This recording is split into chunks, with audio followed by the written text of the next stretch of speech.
Frères et sœurs dans le Seigneur, c'est encore moi, le révérend Jacques Dinabanza, juste pour prêcher la bonne nouvelle de l'Évangile. Et la bonne nouvelle de l'Évangile que je vais prêcher est intitulée « Les sarments peut seulement porter du fruit s'ils demeurent attachés au cep. » Les sarments peut seulement porter du fruit s'ils demeurent attachés au cep. Jean 15, 1 à 11. L'évangile de Jean 15, 1 à 11.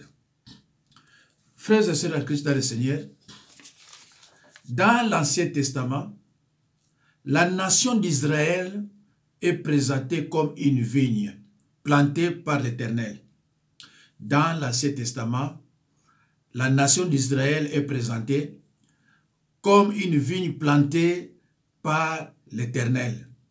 Cependant, Israël s'avérera infidèle et stérile. Aussi, le Seigneur Jésus se présenta lui-même désormais comme le vrai cep. L'accomplissement parfait de toutes les représentations symboliques de l'Ancien Testament. Dieu le Père et le vigneron. Mes chers frères et sœurs dans le Seigneur, lisons dans... Ouvrez d'abord vos Bibles là où vous êtes avec humilité. Et nous allons lire, n'est-ce pas, dans l'évangile de Jean, chapitre 15, verset 1. Je lis au nom de Jésus-Christ.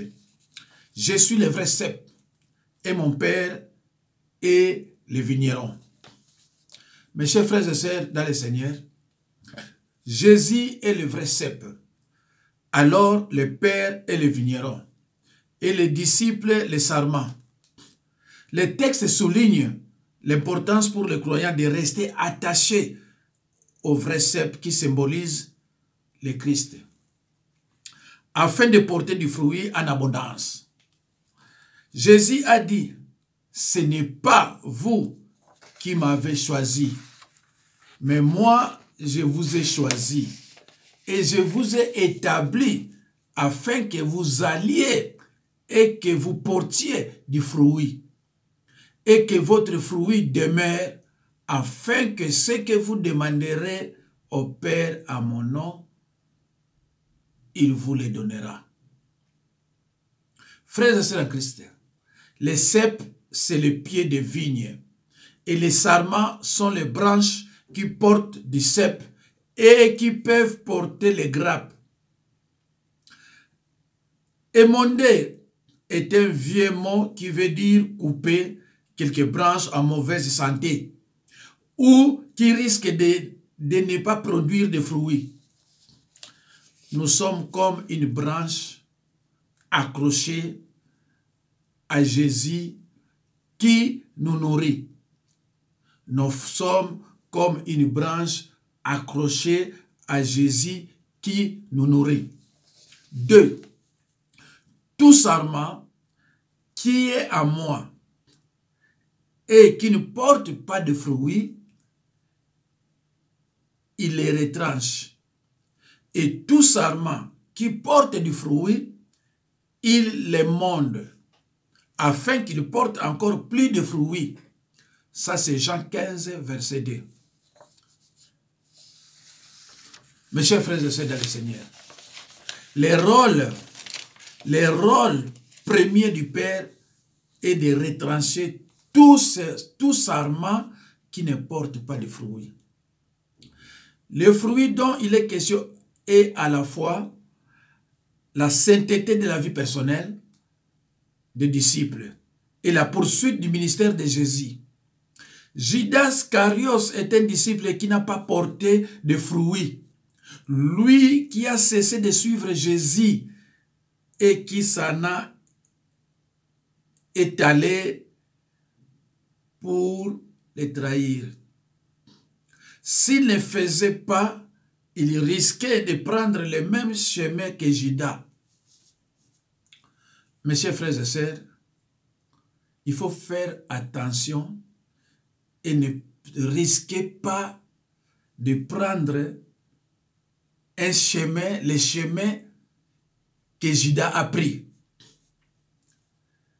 Le sarment peut seulement porter du fruit s'il demeure attaché au cep.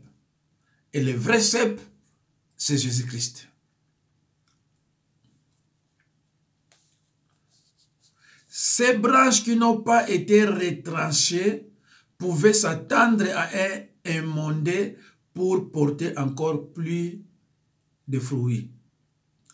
Mes chers frères et sœurs dans le Seigneur, les avis diffèrent quant au sens du tout sarment qui est en lui et qui ne porte pas de fruits. Et selon certains, il s'agit d'un faux professant, quelqu'un qui se prétend chrétien, mais n'a jamais été uni vraiment à Christ par la foi. Selon d'autres, il s'agit d'un vrai chrétien qui perd son salut, faute de porter des fruits. Cette interprétation est totalement exclue, car beaucoup d'autres passages bibliques enseignent que le croyant possède un salut éternel. D'autres encore pensent qu'il s'agit d'un vrai chrétien devenu rétrograde. Il s'éloigne du Seigneur, s'intéresse aux choses du monde et ne manifeste pas le fruit de l'esprit. L'amour, la joie, la paix, la patience, la bonté, la bienveillance, la foi, la douceur, la maîtrise de soi. Il y a certaines personnes qui prétendent être des chrétiens, mais ils ne sont pas unis à Christ. C'est-à-dire, ils ne mettent pas la parole de Dieu en pratique. Ils ne mettent pas la parole de Jésus en pratique.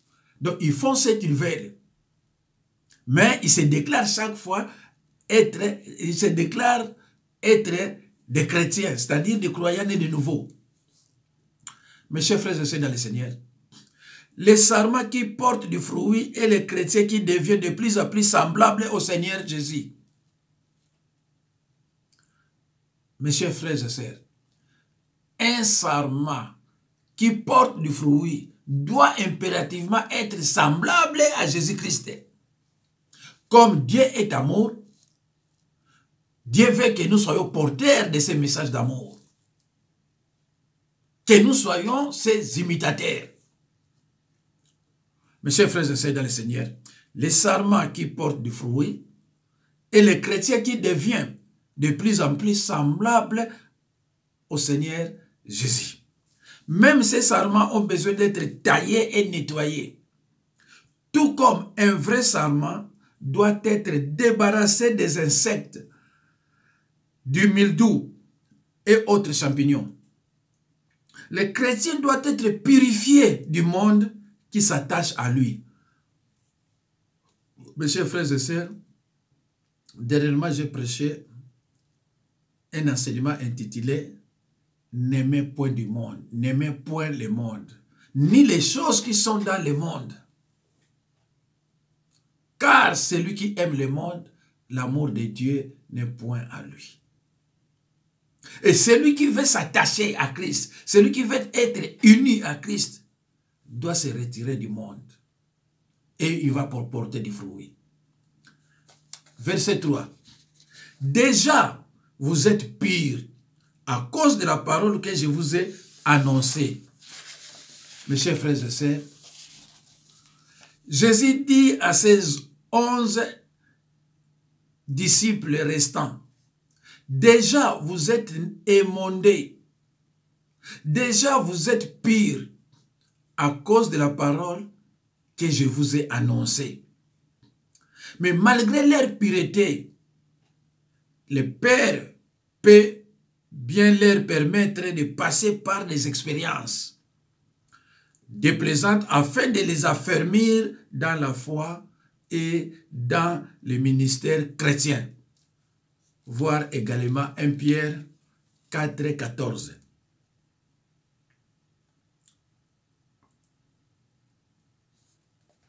Mes chers frères et sœurs dans le Seigneur, nous connaissons une partie de l'émondage subi par les disciples. Pierre, par exemple, fut émondé lorsqu'il renia Jésus avant d'être rétabli. Également lorsqu'il fit le sujet de moquerie, acte 2, 13. Et lorsqu'il fut emprisonné, acte 5, 18, acte 12, 1 à 19.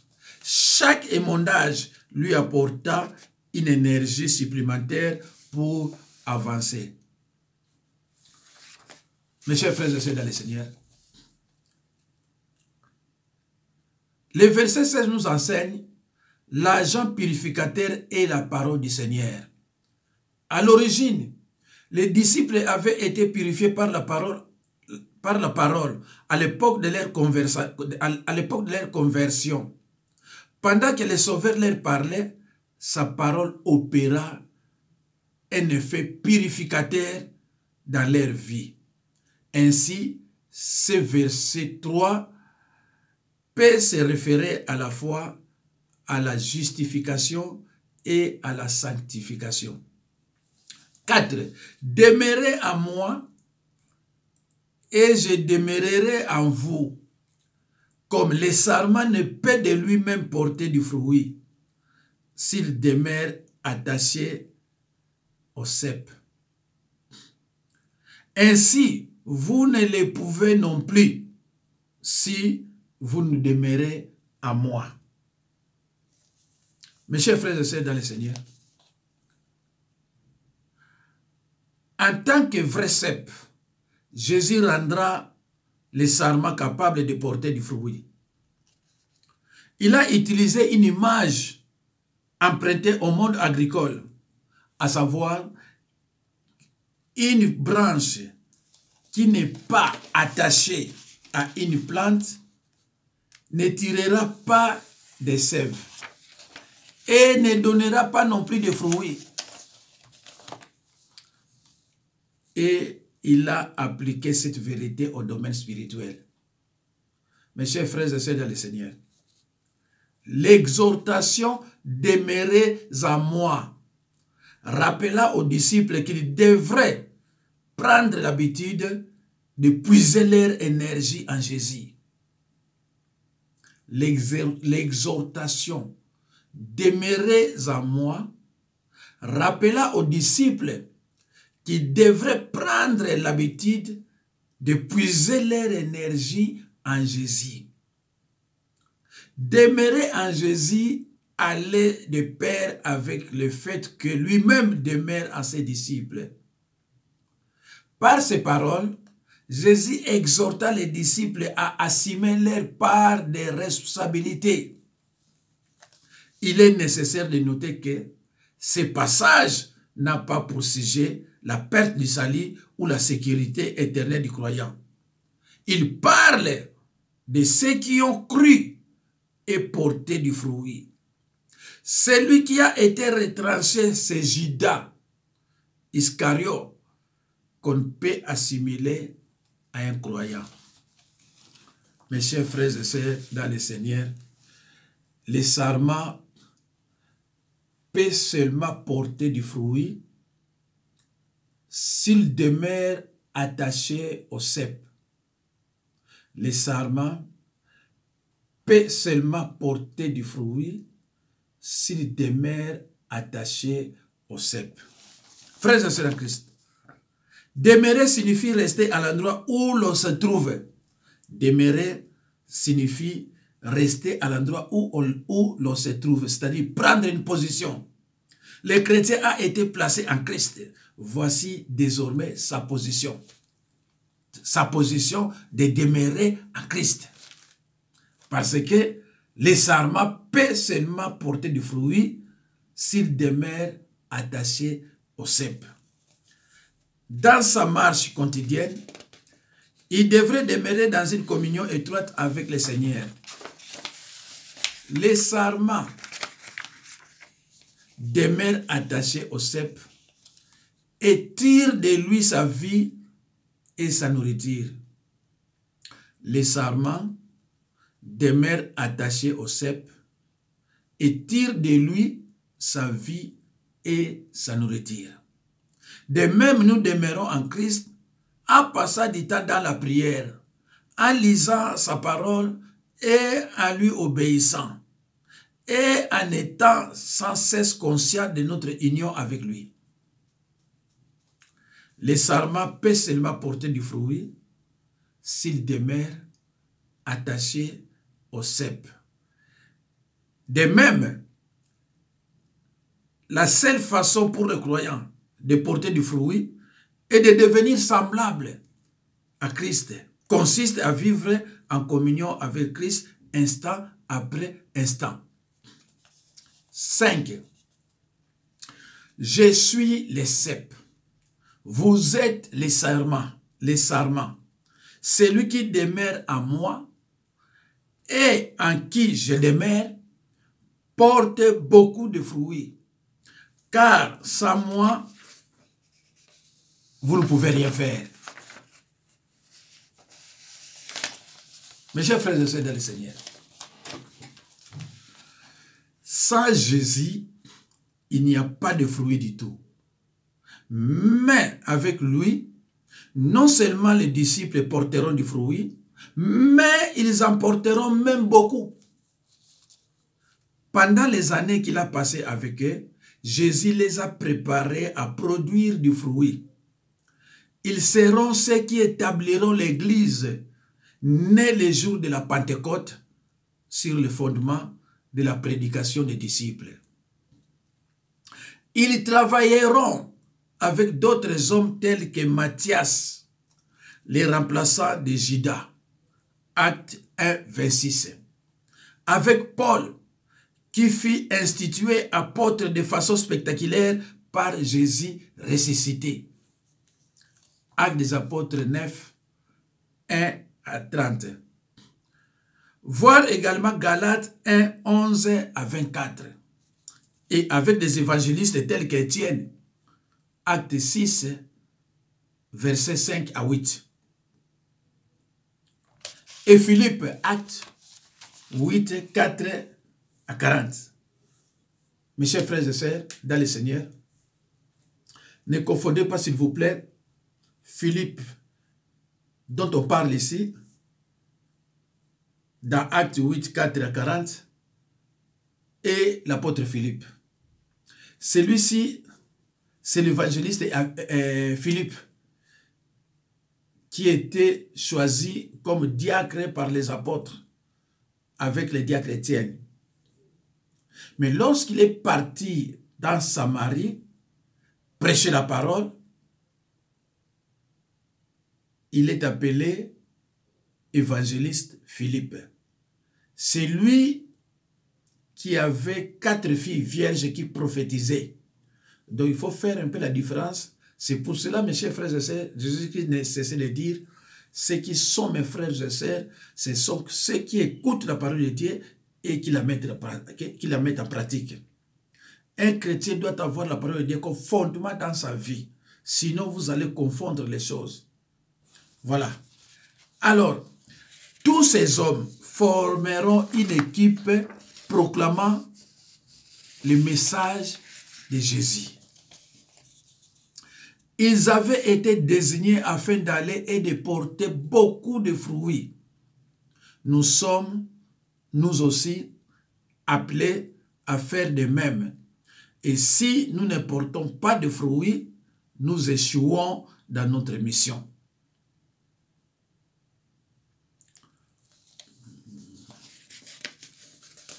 Voilà. Christ lui-même est le sceptre. Les croyants sont les sarments. Il ne s'agit pas pour les sarments de vivre pour le cep, mais simplement de laisser la vie du cep couler à travers lui.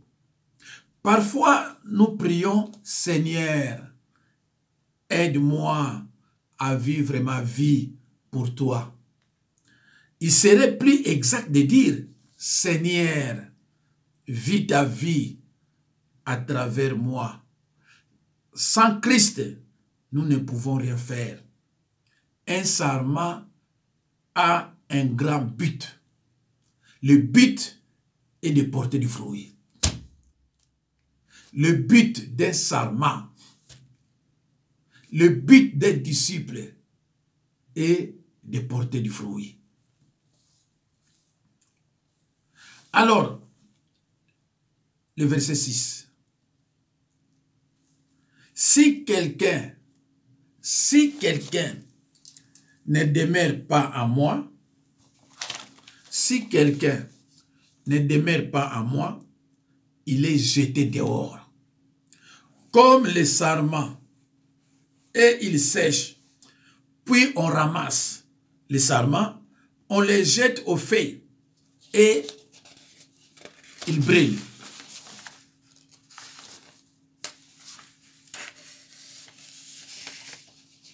Mes chers frères et sœurs, ce passage du verset 7 traite uniquement des vrais croyants. Verset 8. Si vous demeurez, non, c'était le verset 6. Oui, le verset 6 traite uniquement des vrais croyants. Verset 7. Si vous demeurez en moi et que mes paroles demeurent en vous, demandez ce que vous voudrez et cela vous sera accordé.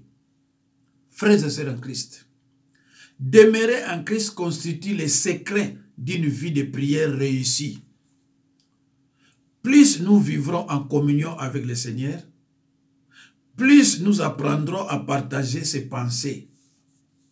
Plus nous les connaîtrons par sa parole, plus nous comprendrons sa volonté. Plus notre volonté se soumettra à la sienne, plus nous serons certains de l'exaucement de nos prières. Le verset 8. Si vous portez beaucoup de fruits, c'est ainsi que mon Père sera glorifié et que vous serez mes disciples. Quand les enfants de Dieu reflètent Christ devant le monde, le Père est glorifié. Les hommes sont obligés de reconnaître la puissance de Dieu, puisqu'il peut transformer des pécheurs aussi méchants en hommes pieux. Vous serez mes disciples. Cette phrase signifie que nous démontrons être ses disciples quand nous demeurons en lui. Le monde peut ainsi voir que nous sommes de vrais disciples car nous ressemblons à notre Seigneur. Pour être un vrai disciple, il faut impérativement, c'est un impératif, il faut ressembler au Seigneur. C'est tout comme je vous ai dit, la Bible nous enseigne que Dieu est amour. Il faut que nous portions cette parole d'amour. Mes chers frères et sœurs, je vous ai toujours dit que les Écritures annoncent clairement que le peuple de Dieu souffrira et sera, le peuple de Dieu annonce que le peuple de Dieu souffrira et sera amené en captivité s'il persiste dans l'ignorance et dans le péché. Et Osée 4, 6 dit que mon peuple est détruit parce qu'il lui manque la connaissance. Et ce verset biblique ne dit pas que mon peuple est détruit à cause des sorciers ni ou des satanistes, mais uniquement par manque de connaissance. Ne soyez plus des enfants flottants et emportés à tout vent de doctrine par la tromperie des hommes. Mes chers frères et sœurs, verset 9. Comme le Père m'a aimé, je vous ai aussi aimé. Demeurez dans mon amour. Mes chers frères et sœurs dans le Seigneur, l'amour que le Seigneur a pour nous est le même que l'amour du Père pour le Fils. Demeurer dans mon amour, dit notre Seigneur, cela signifie que nous devrions prendre conscience de son amour et en jouir dans notre vie. Verset 10. Si vous gardez mon commandement, vous demeurerez dans mon amour. De même que j'ai gardé les commandements de mon Père et que je demeure dans son amour. Jésus explique comment nous pouvons demeurer dans son amour. À savoir, en gardant ses commandements, croire et obéir. Croire et obéir. Derrière moi, j'ai expliqué quelque chose à mes disciples. Nous allons lire ça dans Luc 8, 12. Le royaume de l'ennemi est fondé sur le principe de la compétition. Ici, on dit, demeurer dans son amour, à savoir en gardant ses commandements. Croire et obéir. D'abord, il faut croire. Mes chers frères et sœurs dans le Seigneur, d'abord, il faut croire. Et nous allons lire, oh là, dans Luc,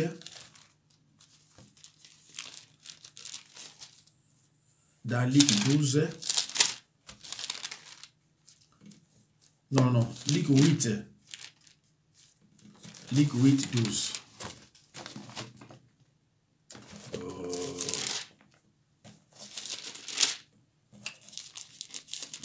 Luc 8, 12.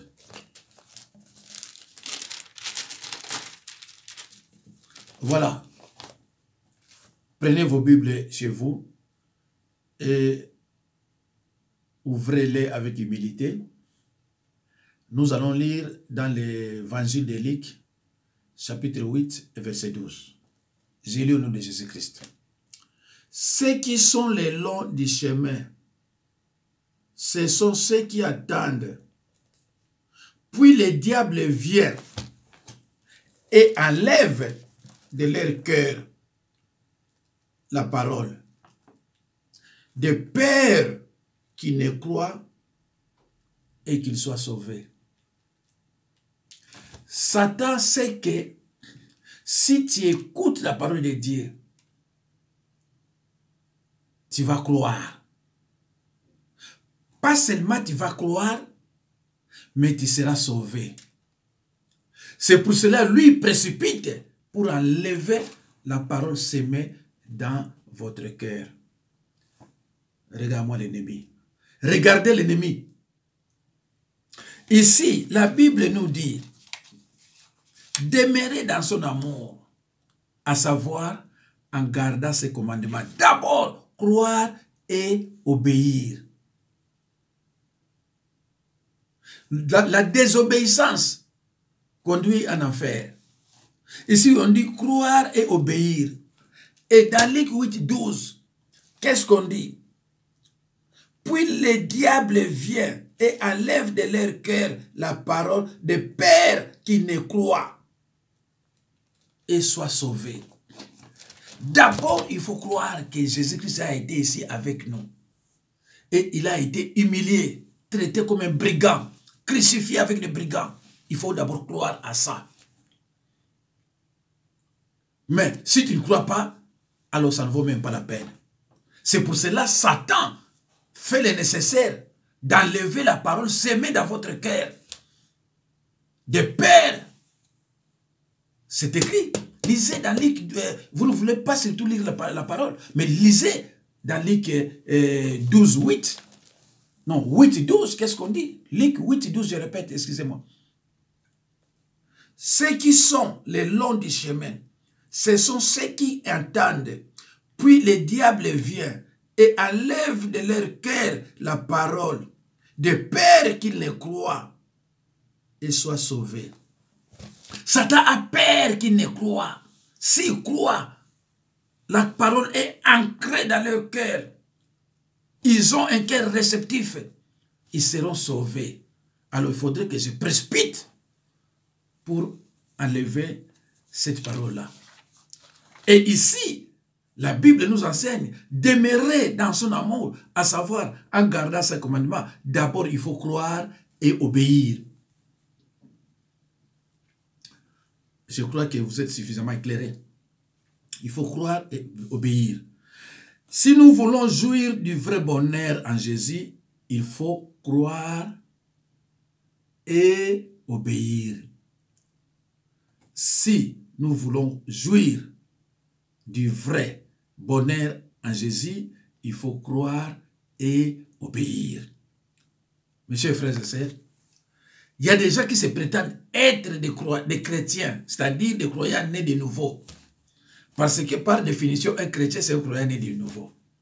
Mais ils disputent, ils insultent, sont égoïstes, manquent d'amour. Il y a d'autres même qui se déclarent être des serviteurs de Dieu.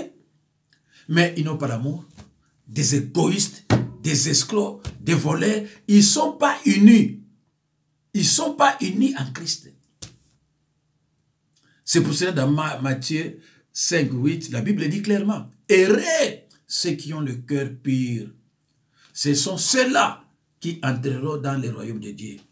Ce sont ceux-là qui verront le Seigneur. » Parce qu'ils n'ont pas l'amour. Ils ne mettent pas la parole de Dieu en pratique. 11. Je vous ai dit ces choses. Je vous ai dit ces choses afin que ma joie soit en vous et que votre joie soit parfaite. Jésus éprouvait une joie profonde à être en communion avec Dieu son Père. Il désirait que ses disciples connaissent la joie qui découle de leur dépendance à son égard et que sa joie soit aussi la leur. Mes chers frères et sœurs, dans le Seigneur, c'est la fin de notre enseignement intitulé « Les sarments peut seulement porter du fruit s'il demeure attaché au cep. » Merci beaucoup, mes chers frères et sœurs. Que Dieu vous bénisse. Et à la prochaine occasion. Merci, merci, merci, merci, merci.